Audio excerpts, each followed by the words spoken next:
కర్మాన్ ఘాట్ హనుమాన్ దేవాలయం హైదరాబాద్ సిటీలో Karman ghat main road ప్రక్కనే నెలకొని ఉన్నది.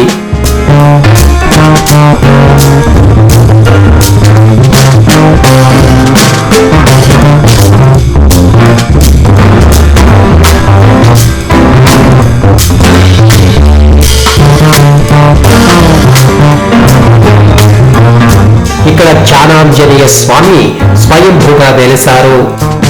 ఈ దేవాలయం 11వ శతాబ్దంలో కాకతీయులచే నిర్మించబడింది.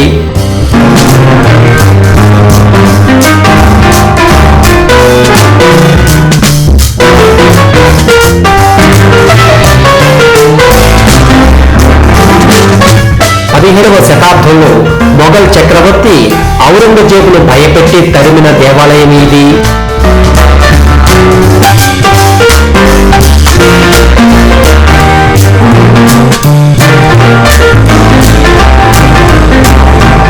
దేవాలయం దగ్గరకు చేరుకోగానే శ్రీ కర్మాన్ ఘాట్ హనుమాన్ దేవస్థానం వారి స్వాగత ద్వారం వస్తుంది.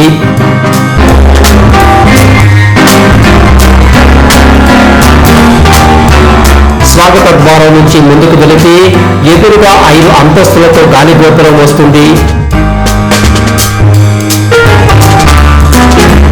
వివిధ హనుమాన్ శిల్పాలతో పాటు జ్ఞానాంజనేయ స్వామి శిల్పం ఆకట్టుకుంటుంది.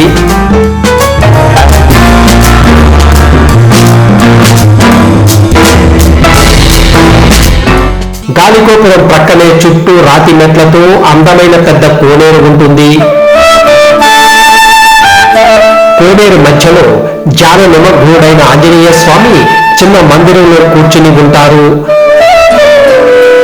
కోనేరులో తాబేళ్లు భక్తులకు ఆనందాన్నిస్తాయి.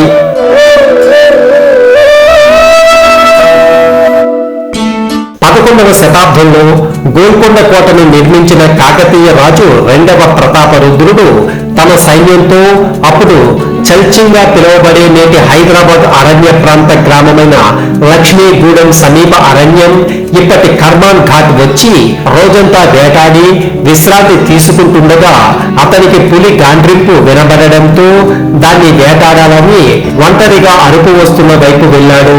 అయితే అతనికి పులి కనిపించలేదు. ఒక గుబురు పొద నుంచి శ్రీరామ శ్రీరామ అనే రామనామం వినిపించడంతో రాజు భక్తితో అక్కడకు వెళ్లి చూడగా ధ్యానముద్రలో ఉన్న ఆంజనేయ శిలా ప్రతిమ కనిపించింది. రాజు భక్తితో ఆ ప్రతిమను పూజించి తిరిగి రాజ్యానికి వెళ్లిపోయాడు. ఆ రోజు రాత్రి ప్రతాపరుద్రుని కలలో ఆంజనేయ స్వామి కనిపించి తనకు అక్కడ గుడి కట్టమని చెప్పారు. దాంతో రాజు ఉదయాన్నే ఇక్కడకు వచ్చి స్వామిని పూజించి గుడి నిర్మాణానికి నిత్య పూజలకు ఆదేశాలు ఇచ్చాడు. 17వ శతాబ్దంలో ఔరంగజేబు గోల్కొండ కోటను వశపర్చుకుని మతోన్మాదంతో దేవాలయాలను ధ్వంసం చేయమని సైన్యాన్ని పంపాడు. ఆ సైన్యం దేవాలయం సరిహద్దును దాటలేకపోయింది. దాంతో ఔరంగజేబే స్వయంగా వచ్చి సింహద్వారం దగ్గరకు చేరుకోగానే చెవులు చిల్లులు పడే శబ్దం వచ్చింది.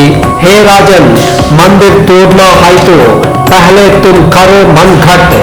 ఓ రాజా, ఆలయాన్ని ధ్వంసం చేయదలిచినచో ముందుగా నీ మనసుని గట్టిపరచుకో అనే మాటలు వినిపించాయి. ఆ మాటలు విన్న ఔరంగజేబు జంకి, హే భగవాన్, తుమ్ సచ్చాయి తో తుమ్హారా సచ్చాయి బతావ్. హే భగవాన్, నీలో సత్యం ఉంటే నీ సత్యాన్ని చూపించు అన్నాడు. దాంతో ఆలయంలో మెరుపులు కాంతి పుంజాలు వెలువడి తాటి చెట్టు ఎత్తు స్వామివారి ఉగ్రరూపం కనిపించింది. దాంతో ఔరంగజేబు భయపడి తన సైన్యంతో వెళ్లిపోయాడు. అప్పటి నుంచి ఈ ప్రాంతానికి కర్మాన్ ఘాట్ అనే పేరు వచ్చింది. గాలిగోపురం నుంచి లోపలకు వెళ్ళగానే సువిశాల దేవాలయ ప్రాంగణంలోకి వెళ్తాము. ఎడమ వైపున ఆంజనేయ స్వామి ప్రధాన ఆలయ ప్రాంగణం ఉంటుంది. ఆంజనేయ స్వామి ఆలయంలోకి వెళ్ళగానే వినాయకుడు దర్శనమిస్తారు. ఆంజనేయ స్వామి ఆలయం రాతి స్తంభాలతో ఆనాటి కాకతీయుల శైలిలో విశాలంగా ఉంటుంది. గుడి చుట్టూ రాతి మండపం ఉంటుంది. గర్భగుడిలో సింధూర వర్ణంతో విశాల నేత్రాలతో ఆంజనేయుడు దర్శనమిస్తారు. ఔరంగజేబు భయపడి పారిపోయేలా చేసిన కర్మాన్ ఘాట్ ఆంజనేయుడు భక్తులను దుష్ట శక్తుల నుంచి కాపాడుతాడు. ప్రధాన ఆలయ ప్రాంగణంలో జనార్దన స్వామి దేవాలయం ఉంటుంది. ఆంజనేయ స్వామిని దర్శనం చేసుకుని బయటకు వస్తే ఎదురుగా ఒక పెద్ద రాతి స్తంభం ఉంటుంది.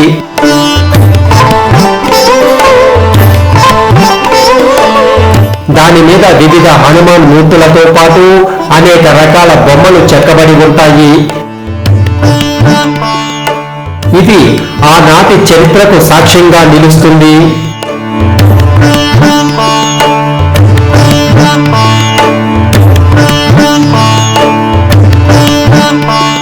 ఆలయ ప్రాంగణంలో వరుసగా అనేక ఆలయాలుంటాయి.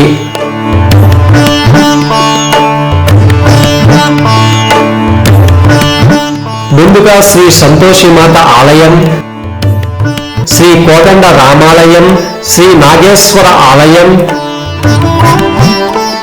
శ్రీ స్ఫటిక లింగేశ్వర ఆలయం, శ్రీ నవగ్రహ ఆలయం, శ్రీ సరస్వతీదేవి ఆలయం, శ్రీ దుర్గామాత ఆలయం, శ్రీ విశ్వనాథుని ఆలయం, శ్రీ వేణుగోపాల స్వామి ఆలయం, శ్రీ సుబ్రహ్మణ్య స్వామి ఆలయంతో పాటు శ్రీ జ్ఞానాంజనేయ స్వామి వారి కళా వేదిక ఉంటుంది. నవగ్రహ ఆలయం దగ్గర వేప రావి చెట్ల కలయికతో పెద్ద చెట్లు ఉంటాయి. ఇక్కడ అనేక నాగ ప్రతిమలు, శివలింగాలు ఉంటాయి. భక్తులు వాటికి అభిషేకాలు చేస్తారు. కర్మాన్ ఘాట్ హనుమాన్ ఆలయానికి కోనేరు ప్రక్క నుంచి వెళితే వాహన పూజలు చేసే చోట నుంచి ఇంకో ప్రవేశ ద్వారం ఉంటుంది. ఈ ద్వారానికి ఒకవైపు గరుత్మంతుడు, ఇంకోవైపు హనుమంతుడు ఉంటారు. దీనిలోంచి వెళితే ఆంజనేయ స్వామి ప్రధాన ఆలయంలోకి వెళ్తాము. ఈ ద్వారం బయట వాహనాలకు పూజలు చేస్తారు. ఇక్కడ శ్రీ వాహన హనుమాన్ మందిరం ఉంటుంది. వాహన హనుమాన్ ఎదురుగా శ్రీ బాన్సురి బాల శ్రీకృష్ణ ఆలయం ఉంటుంది. గర్భగుడిలో వేణువు ఊదుతూ నల్లవయ్య దర్శనమిస్తారు. కృష్ణ ఆలయం వెనుక శ్రీ కేదార్ హనుమాన్ మందిరం ఉంటుంది.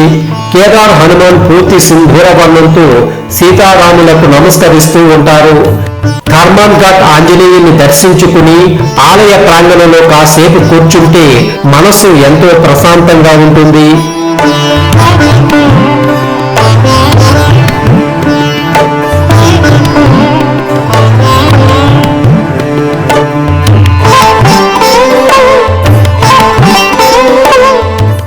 Yaga films. Subscribe, like, share, comment.